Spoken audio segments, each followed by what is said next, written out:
Gracias, señor secretario general, por esta presentación, por esta comparecencia, por las distintas versiones que nos han ido llegando del plan. Si bien es verdad que a veces nos han llegado antes por cauces extraoficiales y un par de días después por cauces oficiales. Y también por esta tabla comparada de los distintos documentos similares en otros países, que aunque solo he podido mirar de momento por encima, valoro mucho que algunos de los países que funcionan bien hacen planes bastante más reducidos en número de páginas, ¿no? Creo que probablemente cuando se tienen las ideas muy claras es fácil sintetizarlo en menos páginas, como es el caso de Alemania, Gran Bretaña, en fin. En cuanto al plan en sí, nosotros tenemos un par de consideraciones que hacer positivas, en primer lugar. Nos parece que es un plan continuista en el mejor sentido, es decir, en el sentido de que no se hace tabla rasa de lo anterior, salvo la que obviamente impone la restricción presupuestaria obligada. Tampoco se pretende descubrir el Mediterráneo, por decirlo así, y en este aspecto pues, nos parece que refleja un sentido de Estado que contribuye a dar coherencia a las políticas españolas, y eso es algo que bueno, tiene consecuencias en el exterior y tiene bastante influencia sobre la imagen que proyectamos de nosotros mismos como país. Otro aspecto que nos parece positivo es la incorporación o la mejora de políticas de evaluación y de rendición de cuentas, tanto por parte de las ONG como del Ministerio. Si bien pensamos que la evaluación, para que sea más imparcial y efectiva, debe encargarse a una auditora externa, con obligatoriedad de cambiar cada 3 años, como se hace en el sector empresarial, y para que las ONG puedan contratar estos servicios se hace necesario que la evaluación sea un coste directo del proyecto. Estas ideas, así como otras que iré desgranando a lo largo de mi intervención, pues naturalmente las presentaremos en forma de propuestas de resolución para intentar enriquecer el plan. En cuanto a las algunas pegas que hemos detectado con carácter general, nos parece que es un plan ambicioso en el peor sentido de la palabra, es decir, en el sentido de que casi parece que le falta una orientación clara y eso le resta credibilidad al plan. En lugar de… nos da la impresión de que los objetivos, a pesar de lo que usted ha dicho, no son realistas, porque es como si tratara de contentar a todo el mundo, ¿no? Es como si se utilizaran todas las palabras comodín, todas las palabras que figuran en el manual de la buena cooperación, para dar una cobertura retórica que, sin embargo, al final pues la sensación que nos transmite, al menos a nosotros, es que falta un sentido de la prioridad, que es particularmente importante en un contexto de recortes presupuestarios muy significativos. Este defecto de la falta de prioridad se acentúa con un problema de la cooperación española que ya ha sido señalado por el CAD de la OCDE, que es la falta de una estrategia. Y nosotros pensamos que se podía haber avanzado en la definición de esa estrategia en este plan y, sin embargo, se queda corto en ese sentido. Es cierto que que se restringe el número de países, que hay una cierta concentración geográfica y sectorial, pero, sin embargo, echamos en falta unos criterios claros y objetivables para que explique por qué se han elegido los países y los sectores que se han elegido. Da la impresión de que primero se han elegido los países y después se ha buscado la justificación en lugar de hacerlo a la inversa. Y nos gustaría que explicara, si es que existen esos criterios claros, cuáles son. En cuanto a los sectores, prácticamente vemos que no hay especialización y, de hecho, el propio plan enumera todos los sectores y se plantea grandes retos en todos ellos, pero nos parece que le falta concentración específica en algunos y que se corre el riesgo de lo que dice el refrán de que quien mucho abarca, poco aprieta. En cuanto a la concentración geográfica, nos da la impresión de que no se ha tenido en cuenta la cláusula democrática, a pesar de que también la retórica del plan expresa muy buenas intenciones en relación a este asunto de la mejora de la calidad democrática y de los derechos humanos. Se alude en muchas ocasiones a los derechos humanos, el buen gobierno, la democratización, pero a la hora de ir al texto concreto no vemos ninguna plasmación que indique, incluso de lo que entendemos que son las líneas generales en un plan de este tipo, que realmente se va a producir una criba, por así decirlo, de acuerdo a estos criterios democráticos. Y en este sentido, quiero recordar la proposición no de ley que aprobó esta comisión por unanimidad en referencia a la aplicación de la cláusula democrática en los acuerdos de cooperación. Hay algunos países que figuran entre los prioritarios, Cuba, Haití, Etiopía o Guinea Ecuatorial, en los que creemos que hay que estar especialmente vigilante con el cumplimiento de esta cláusula. También en otros, como Guatemala, donde recientemente, en el mes de octubre, se ha producido una masacre de campesinos a manos del ejército y la policía, y un país en el que el propio presidente de la República es acusado de crímenes de guerra por algunas asociaciones de derechos humanos. También creemos que hay que estar especialmente vigilante con Marruecos y su política respecto al Sáhara Occidental, y creemos que la cooperación debería estar condicionada a progresos en esta materia. E incluso aquí pedimos un cambio de lenguaje. Creemos que debemos dejar de utilizar esas fórmulas como la cooperación con la población saharaui para referirnos explícitamente a la cooperación con el Sáhara Occidental y con la población saharaui refugiada en Argelia, con la explicitud a la que obligan los propios hechos y la propia realidad. Nosotros pensamos que gobernar es elegir y en este sentido priorizar, incluso a costa de haber descontentado a ciertos sectores, pues es vital para que el escaso dinero que va a haber para la cooperación sea realmente efectivo.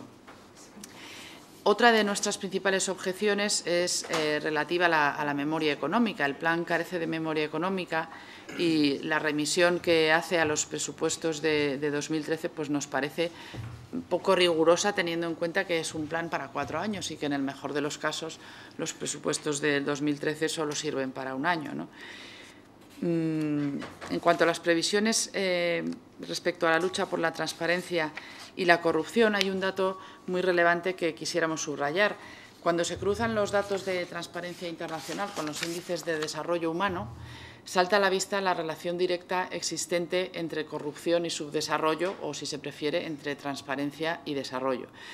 Por lo tanto, cuando el objetivo de la cooperación es el desarrollo, si planteamos tolerancia cero contra la corrupción, estaremos provocando desarrollo, solamente planteando esa línea política, ¿no? Incluso digamos, antes de empezar a poner dinero. Por tanto, si planteamos esas exigencias de limpieza, la consecuencia que tendremos será mayor desarrollo. La lucha contra la corrupción creemos que no solo es una obligación política y ética, sino que es, desde el punto de vista práctico, pues un éxito en los objetivos de cualquier política de cooperación al desarrollo.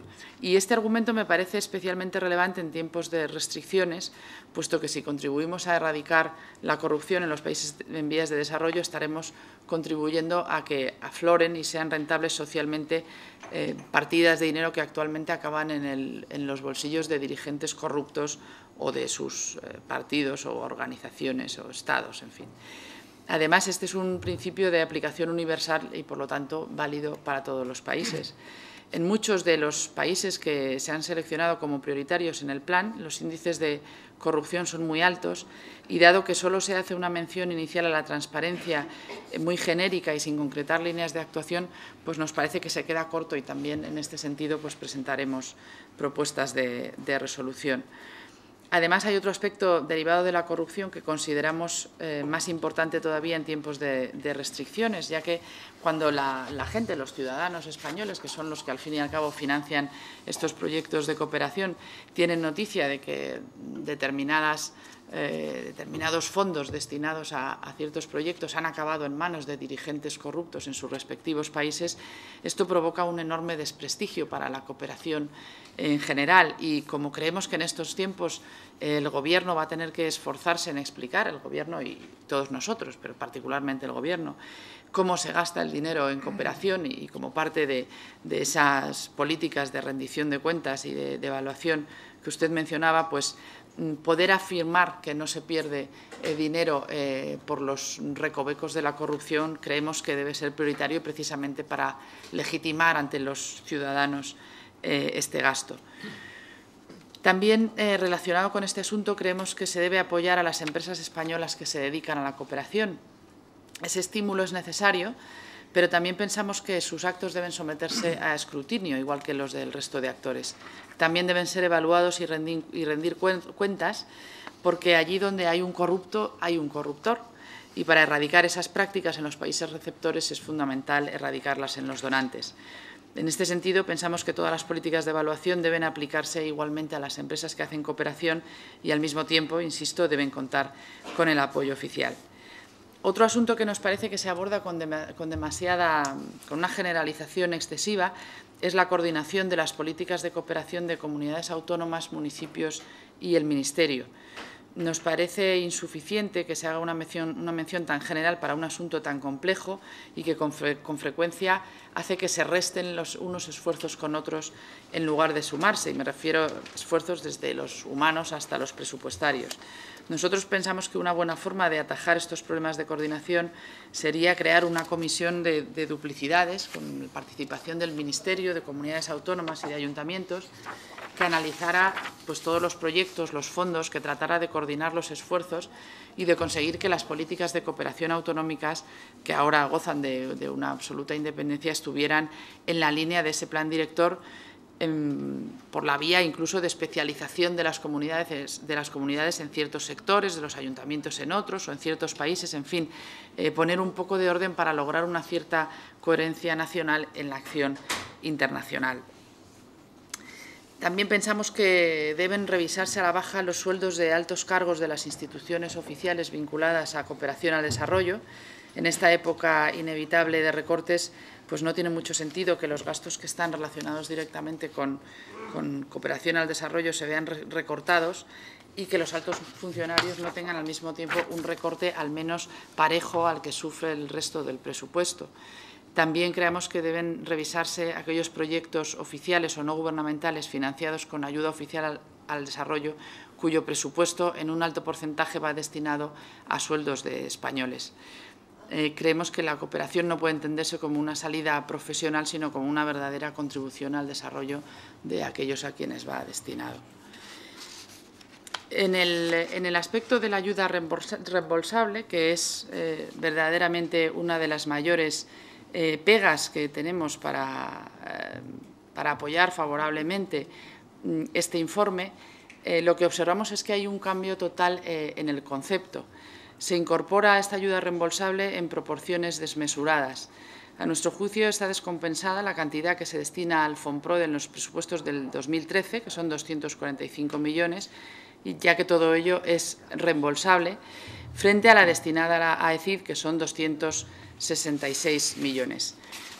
Todos sabemos que son muchas las iniciativas que, destinadas a superar la situación de vulnerabilidad en que viven importantes colectivos, no pueden ser atendidas con fondos reembolsables.